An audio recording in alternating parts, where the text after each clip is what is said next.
There was a Christmas when the ceiling was a fucking sky. I mean that literally.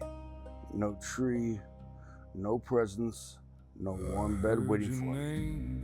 No key in my pocket, no address to call home. I was sleeping under park benches, drinking, doing drugs, getting fucked up enough that maybe for a few hours I wouldn't have to think about what my life had become. I didn't plan much for tomorrow back then. Tomorrow wasn't guaranteed. Tomorrow was something you hoped you had fucking made it to. And somehow, in the middle of all that chaos, I was still a professional wrestler. That was the part that sounds impossible when I tell it now. I could spend part of the day wondering where the hell I was going to sleep. And that night, I'd walk through a curtain like I owned the fucking building. People saw confidence. They saw arrogance. They saw anger. They saw a guy who looked like he didn't need a fucking soul. What they didn't see was everything that had happened before the music hit. They didn't see the park bench. They didn't see the bottles. They didn't see the drugs.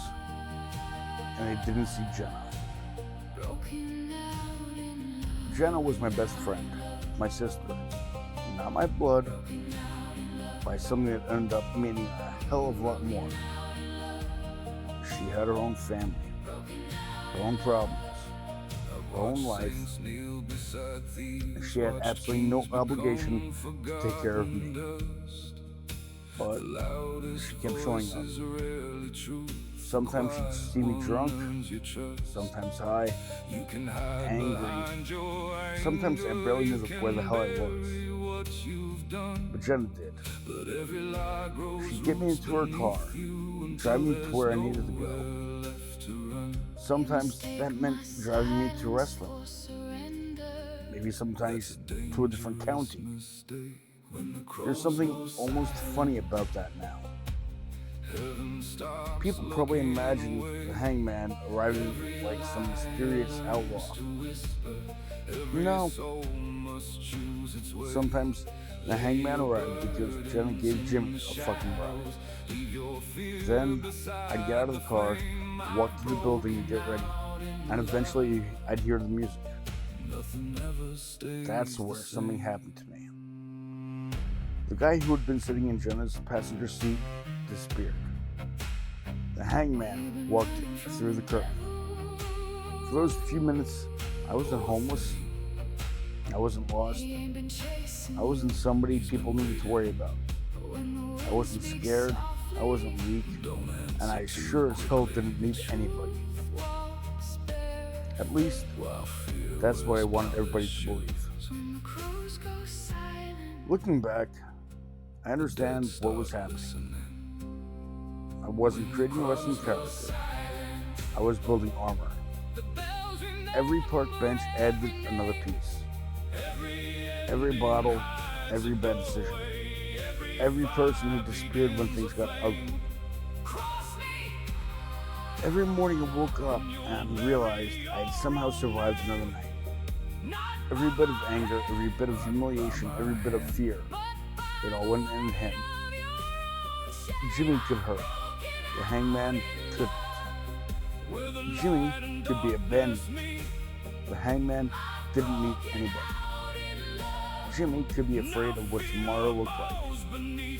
The Hangman made everybody else afraid of him. So when people came up to me and asked how I came up with the Hangman, I don't really have some kind of clever wrestling answer because I didn't create the Hangman. Life did. Wrestling just gave him somewhere to stand. And somehow, I started winning. I became the United States champion. Imagine that shit. I had championship gold around my waist and no fucking address. People would look at that belt and see success. They didn't know I might leave the building afterwards and still not know exactly where I was going. That's one of the strangest things about life. You can look successful while your entire fucking world is falling apart. But I kept going, and slowly things started changing. There wasn't some dramatic movie moment where I woke up one morning and suddenly everything was fixed. It happened piece by piece. Eventually, I got an apartment. For most people, that's nothing extraordinary. You sign some papers, pay rent, complain about the neighbors, whatever. But when you slip underneath the sky, 4 wheels and 4 walls means something different. I remember what mattered most. I had a key, my key, to my door. I could come home. That's a word most people take for granted. Home. I could walk inside, close the door behind me, and know exactly where I was sleeping. I had walls, I had a ceiling, I had an address. The guy who once carried a championship without having anywhere to put it finally had someplace to put his shit. Then, I got in the car. Again, normal accomplishment for most people. It wasn't normal for me. Because I didn't have to wait for somebody to come get me anymore. I could turn a key and go. I could take myself to work, take myself to wrestling, take myself wherever the hell I wanted.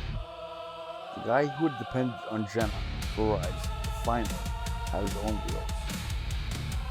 For the first time, life was to resemble something normal. Apartment, car, wrestling, stability. I was climbing out, and Jenna got to see that. I'm grateful for that now, because she wouldn't get to see everything that came after. Jenna died. She was killed by a drunk driver. Even saying it feels fucked up. Because after all those nights she drove me around, after all the times that I was the drunk one, after all those nights she made sure I got where I needed to go, a drunk driver took her away. I've tried to find some meaning in that, some explanation, some way to make it make sense, and I can't. Maybe some things just don't. What I do know is that suddenly the person who had been through the same and some of the worst chapters of my life was gone. She had seen the park bench of me. She had seen the drunk, the addict, the angry bastard. She'd seen me become the Hangman. She'd seen me become the United States champion. She'd seen me get the apartment. She'd seen me get the car. She got to see me standing on my own 2 feet. But she never got to see what happened next. Jenna never got to see me become world champion. Eventually, that night came. The biggest night of my wrestling life.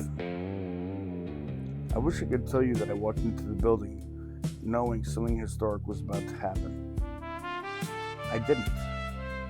I was carrying everything I lived through. The homelessness, the addiction, the anger, and now the grief. By then, I had learned something about fear. What the fuck was a wrestling match going to do to me? I had slept outside. I'd been lost. I'd been drunk. I'd been high. I'd been buried somebody that I loved.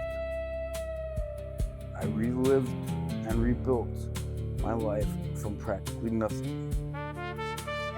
A 3 count wasn't going to scare me. So when the music hit, Jimmy disappeared again. The Hangman walked through the curtain, and I wrestled. For however long that match lasted, nothing else existed. No park benches, no drugs, no booze, no grief, no tomorrow, just the ring. Then it happened. 1, 2, 3. The bell rang. For a second, everything almost stopped. Then I heard the crowd. The referee grabbed my wrist, raised my arm, and somebody handed me the world championship. I looked down at it. That's the moment I remember. Not the pin. Not even the crowd. Looking at their fucking world champion.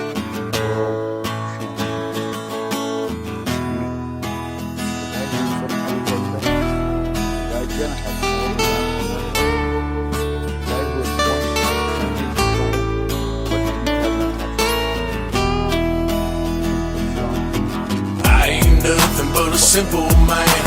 Call me a redneck, I reckon that I am. They can say what they want, but I'm contrary to the core.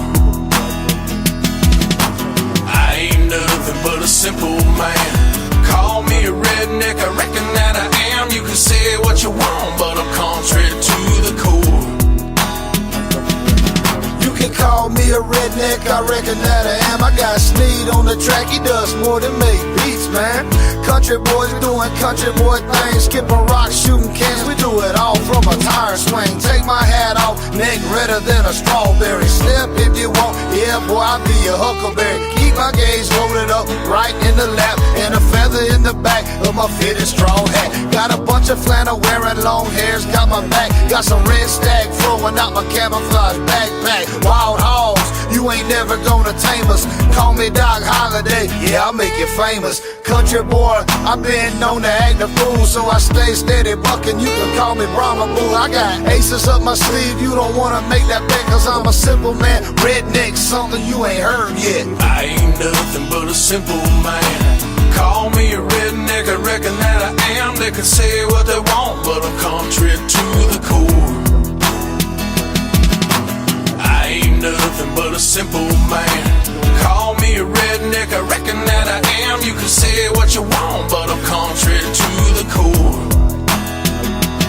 Yeah, I've been known as a simple man round these parts, for making something out of nothing with some punch and sparks. As a Tennessee sunset, crush it with ice up, poking brown every backwoods, sipping all night. On them 32 acres, and you know the rest. Leroy's loaded to the brim, and I don't wear no vest. So come test this country boy, bet I stand my ground. Like a coon under the moon, got you treated like a hound. Have you hunted and roughed, straight gutted and stuffed by a backwoods hustler, blooded off brush. Yeah, I'm high as the pines, and I'm stout as fire water. Hit your town, shut it down, and leave with a farmer's daughter. I reckon I shouldn't, but you know that I gotta keep it southern as a county fair, blue ribbon hog holler. It's in my blood, runs deep through my soul, like that mid-10 mud. I'm just country to the bone.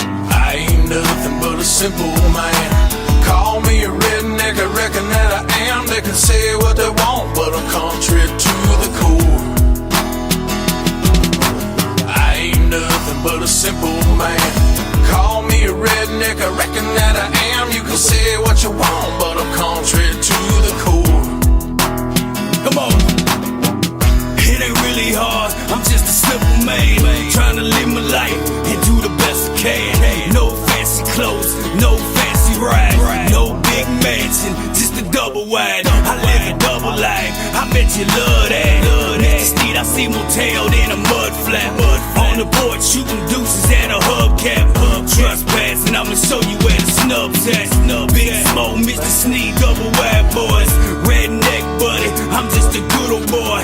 White boy jumping out when the fight starts. Big crack and keep 'em bouncing in the trailer park.